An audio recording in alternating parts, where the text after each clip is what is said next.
Natalie Foster smoothed down her designer gown as camera flashes blinded her. Beside her, Dominic Blackwood's hand rested lightly on her lower back, practiced gesture that appeared intimate to onlookers but contained no warmth. "Smile a little." "Wider," he murmured, his lips barely moving. "The Pattersons are watching." She complied instantly, tilting her head slightly as she'd been coached. 6 months into their marriage, and she performed her role flawlessly. Trophy wife to one of the most powerful tech moguls in the country. "Mrs. Blackwood, how does it feel to be celebrating your first charity gala as a married couple?" A reporter thrust a microphone toward her. "We're thrilled to support the Children's Hospital tonight," she answered with practiced charm. "Dominic, and I believe deeply in giving back." Dominic nodded approvingly. He hadn't chosen her for her business acumen or intellect, though she possessed both. He'd selected her because she photographed beautifully, spoke eloquently, and came from a good enough family to pass his board scrutiny. A perfect ornament for his empire. Later, as their limousine glided through the city's streets, Natalie stared out the window while Dominic responded to emails. The silence between them was familiar, comfortable only in its predictability. "You did well tonight," he said without looking up from his phone. "The Hewitt contract is practically secured." "Glad I could help," she replied, her voice hollow. Their prenuptial agreement was clear. 5 years of marriage, public appearances together, twice monthly, and separate bedrooms. In return, she would receive financial security for life, and Dominic would have the perfect partner to enhance his corporate image. The Blackwood legacy required a suitable wife. And after his widowed father's embarrassing remarriage to a woman 30 years his junior, Dominic had determined to make a more strategic choice. At the mansion, they parted ways in the foyer without ceremony. Natalie watched him disappear into his home office, knowing she wouldn't see him again until their next scheduled appearance. Her private suite was impeccably decorated but felt nothing like home. Esmeralda, the housekeeper, had left fresh flowers, the only person who seemed to remember Natalie existed when cameras weren't present. Opening her jewelry box, she removed the diamond earrings Dominic had given her for their wedding. "Where? These whenever we're photographed," he'd instructed. Not a gift to prop, Natalie sank onto her bed, remembering her mother's warning when she'd agreed to the arrangement. "Beauty fades. Natalie, what will you have then?" "Security," she'd told herself. Protection from the financial struggles that had defined her childhood. She'd convinced herself it was a fair exchange, her presence for his prosperity. Yet as she stared at her reflection, the woman gazing back seemed increasingly like a stranger.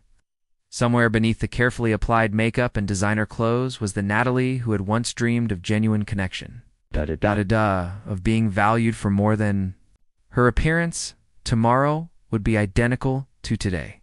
Another event, another performance, another night alone. She never imagined Dominic might see beyond the facade. After all, he had designed it himself. The Blackwood mansion sprawled across 3 acres, allowing Natalie and Dominic to orbit each other like distant planets. Most mornings she breakfasted on the East Terrace while he took meetings in his study. Their staff served as intermediaries, relaying messages about upcoming events or wardrobe requirements. "Mr. Blackwood requests you wear the blue Valentino for the museum opening."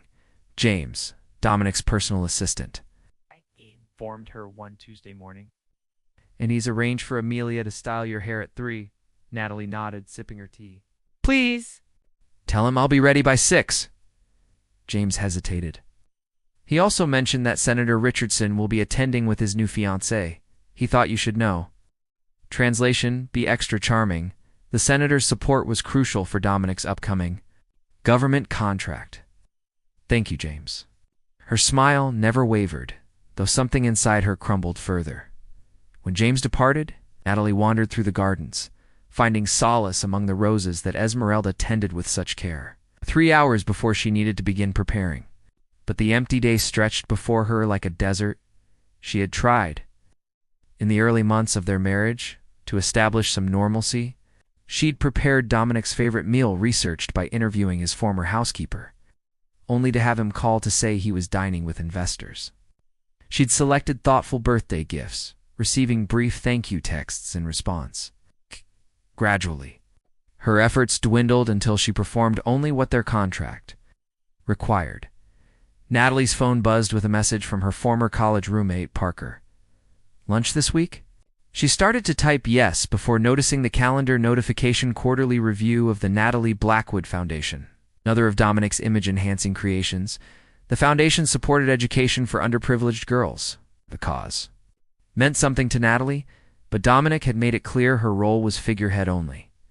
His financial team made all decisions. Can't this week, she replied to Parker. Foundation meetings? Her friend's response came quickly. Everything okay? You've canceled 3 times now? Natalie stared at the message. How could she explain that lunch with Parker meant reminiscing about a time when she'd been truly Natalie, not Mrs. Blackwood? The contrast was too painful. Just busy. Rain check. That evening, she stood beside Dominic at the museum, admiring a new exhibition of Renaissance art. His hand rested possessively on her waist as he discussed tax regulations with the senator. Your wife is absolutely stunning. The senator's young. Fiancé gushed to Dominic. You make such a handsome couple. Dominic smiled, squeezing Natalie slightly closer. I'm a fortunate man. The words stung worse than his usual indifference. This performance of affection, this fiction they presented to the world, it was becoming unbearable. Later, as photographers captured their departure, Dominic whispered, Senator Richardson is impressed. Well done. Once home, Natalie carefully hung the Valentino gown. Tomorrow's schedule appeared on her tablita breakfast meeting with the Foundation's public relations team, followed by a photo shoot for Society magazine. She stepped into the shower, letting the water's roar drown out her thoughts. She could manage another day, another week, another month. The arrangement benefited them both. She just needed to remember why she'd agreed to it. But as steam filled the bathroom, the walls of her composure began to crack. One tear escaped, then another. Soon, fully clothed, she slid down against the shower wall, sobs racking her body as water streamed over her. In her breakdown, she didn't hear the bathroom door open. Didn't notice Dominic returning early from his late meeting. Didn't see his expression change as he witnessed for the first time the true cost of their perfect arrangement. Dominic Blackwood stood frozen in the doorway, his perfect world tilting on its axis. The woman on the shower floor bore little resemblance to the poised Mrs. Blackwood who graced magazine covers. This was Natalie raw, broken, and completely unaware of his presence. His first instinct was retreat. Emotional displays made him deeply uncomfortable. They were messy, unpredictable, and reminded him of his mother's breakdown after his father's first betrayal. But something kept him rooted to the spot, perhaps the realization that he had never once, in 6 months of marriage, seen Natalie's genuine emotions. Natalie? His voice barely carried over the shower's spray. Her head snapped up, eyes wide with mortification. She scrambled to stand, slipping slightly on the wet tile. I'm fine, she said automatically, wiping at her face, though the shower water made it pointless. I didn't know you were home. Dominic stepped closer, bewildered by the unfamiliar tightness in his chest. You're clearly not fine. It's nothing. Just tired. She reached to turn off the water, but he caught her wrist gently. You're fully dressed.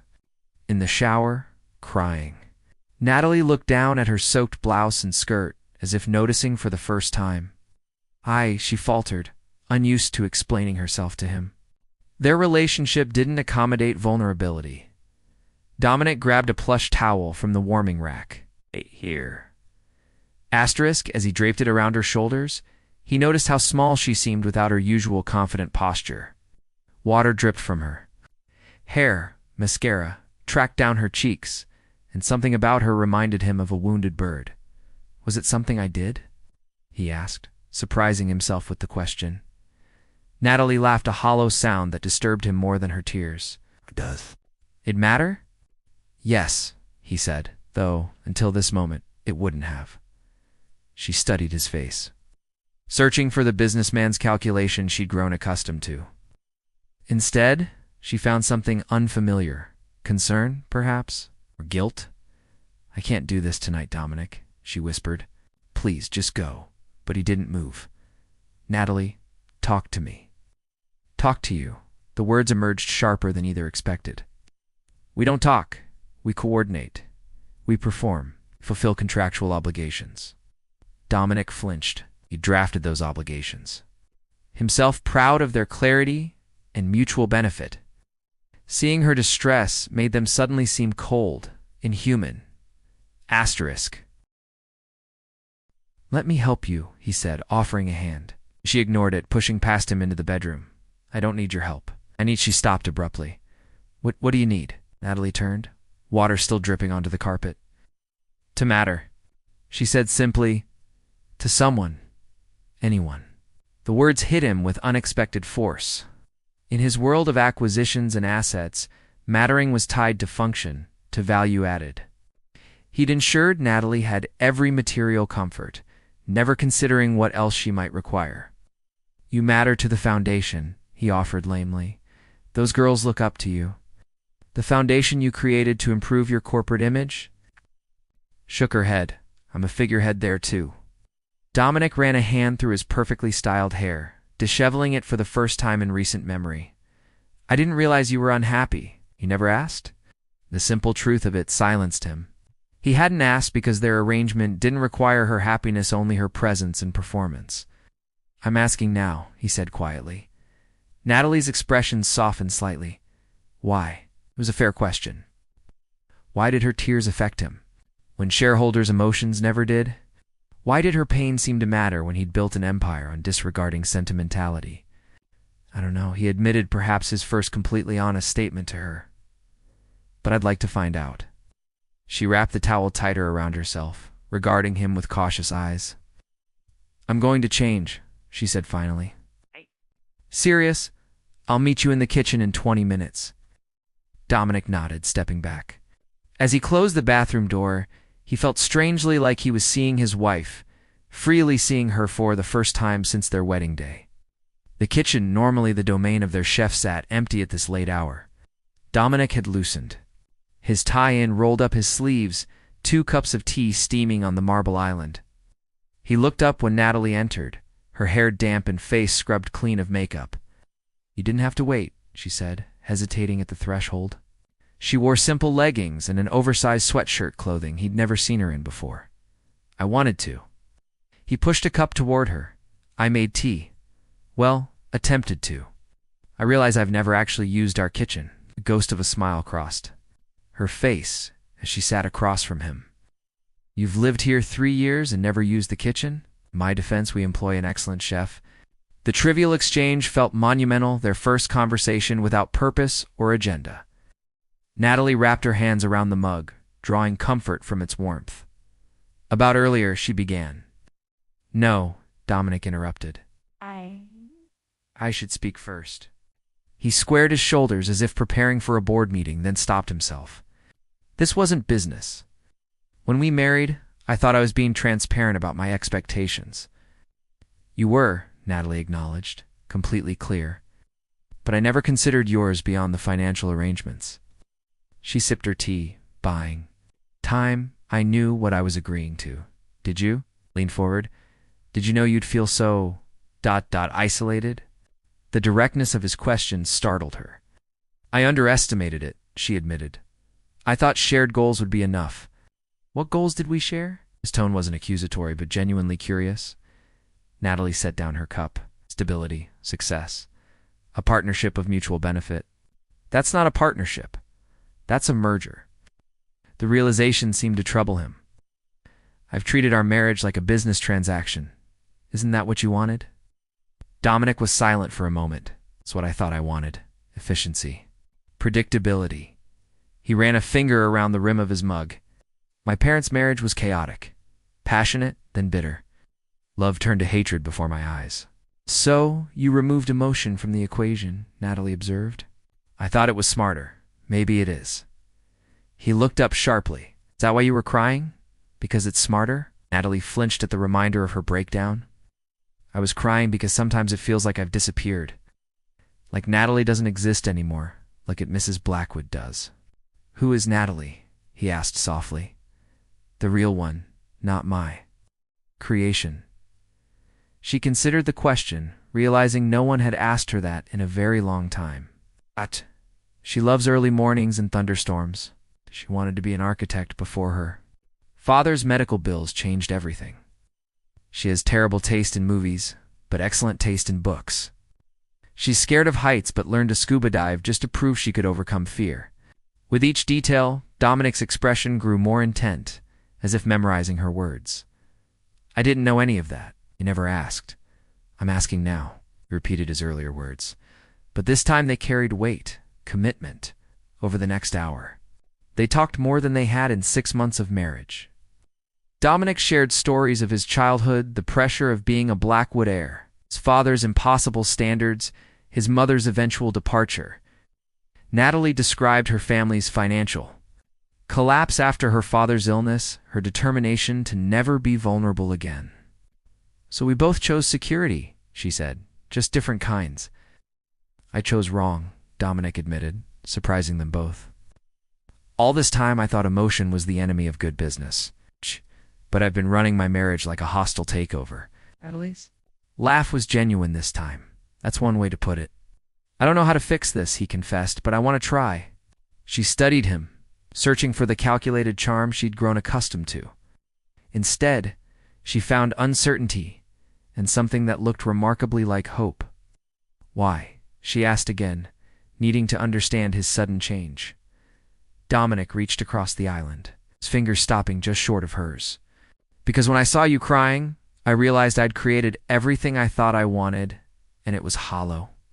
I've surrounded myself with people who need something from me, my money, my influence, my connections. But you, ... He paused. You're the only person who sees through it all and stays anyway? I had a contract, she reminded him. Is that the only reason? Natalie looked down at the space between their hands. Small, but significant. No, she admitted quietly. Not anymore.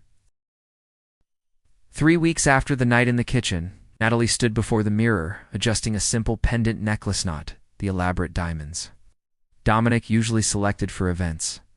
Tonight was different. For the first time, they were attending a gala as themselves, not as the carefully crafted Mr. and Mrs. Blackwood. A knock at her door broke her concentration. Come in, she called, expecting Esmeralda with last-minute details. Instead, Dominic entered, looking uncharacteristically nervous. You look beautiful, he said, his eyes meeting hers in the mirror. Thank you. She turned to face him. Is something wrong? No. I just... ... He held out a small velvet box. I wanted to give you this before we leave. Natalie accepted it cautiously. Their recent weeks had been tentative breakfast conversations, evening walks through the garden, genuine questions about each other's days. Small steps towards something neither could yet name. Opening the box, she found not jewelry, but a key. What's this for? A cottage in Napa? Dominic shifted his weight slightly. You mentioned wanting to see the autumn vineyard colors. Blinked in surprise. You remembered that? I'm trying to remember everything now. His voice softened. The cottage is reserved for us this weekend. There's no staff, no appointments, no photographers. What will your board say? We're supposed to attend the technology summit? The board works for me, not the other way around. The determination in his tone was newer. Perhaps it was old, but newly directed towards something beyond business. This is more important. It's a simple statement held more meaning than any elaborate gesture. Natalie closed her fingers around the key. Thank you. As their car approached the gala venue, she felt Dominic's hand cover hers. We can leave whenever you want, he said. Say the word. Ice. Inside, the usual crowd circulated investors, celebrities, politicians. But tonight, when Senator Richardson approached, Dominic surprised her. Senator, you remember my wife, Natalie. She was just telling me about her ideas for expanding the foundation's mentorship program. Natalie froze momentarily before recovering. Yes, I believe we could reach twice as many girls with a revised approach. I'd love to hear more, the senator replied. But Dominic was already continuing. Natalie studied architectural design. She has quite an eye for structural innovation. As the conversation progressed, Natalie realized what was happening. Dominic wasn't just acknowledging her presence, he was highlighting her mind, her ideas, her passions. For the first time, she wasn't merely decorative. Later, as they moved through the crowd, Evelyn Pierce, notorious gossip columnist, cornered them. Dominic, Natalie, you two seem different tonight. Do you share the secret? Dominic glanced at Natalie, silently deferring to her another first. She smiled genuinely, not the practiced expression she'd perfected. Sometimes people grow together instead of apart, she offered simply. Evelyn's eyes narrowed, sensing a story. And what prompted this growth? Trouble in paradise, perhaps? Before Natalie could respond, Dominic spoke. Actually, Evelyn, we've discovered something many couples never do, that it's possible to truly see someone even after you think you know everything about them. His words carried no trace of the media-trained responses he typically delivered. Evelyn looked between them, clearly unsatisfied with this sincere but unquotable answer. How lovely, she said finally, before drifting toward more promising targets. Natalie felt Dominic's fingers intertwine with hers. Ready to leave? He murmured. She nodded, and they slipped out a side entrance. Avoiding the main press line, another deviation from their usual protocol. In the car, Dominic loosened his tie with a sigh of relief. That was ... Different, Natalie finished for him. Good different? She studied their still-linked hands. Yes, but also terrifying. Why terrifying? Because feels real now, and real things can break. Dominic was quiet for a moment. When I found you that night, I realized something was already broken. I just hadn't wanted to see it, and now I want to build something that lasts, not just something that looks perfect from the outside. He turned to face her fully. I don't know if I can be what you need, Natalie. I've spent my life avoiding genuine connection.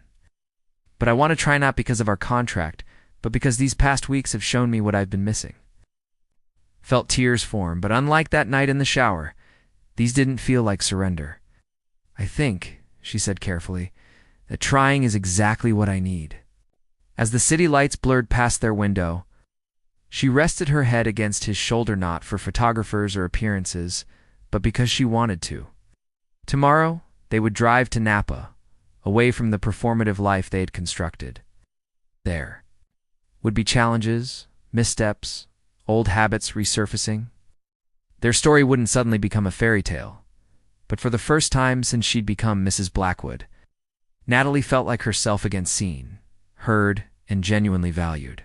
And Dominic, the man who had orchestrated their perfect arrangement, was finally learning that the most worthwhile things in life couldn't be acquired or contracted. They had to be earned, nurtured, and treasured. Let's go home, she whispered. Not to the mansion, not to separate wings and separate lives, but to whatever new home they might build together. Asterisk.